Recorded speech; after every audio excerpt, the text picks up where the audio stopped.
sliramu isih diwenehi wektu,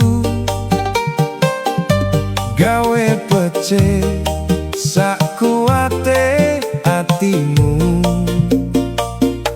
Ora ngerti kapan tipe wancine, amal becik gawe padang dalane. Alon-alon sing penting kelakon, ojo grusa-grusu, ora kena waton. Yen wis wancine bakal tekan kersane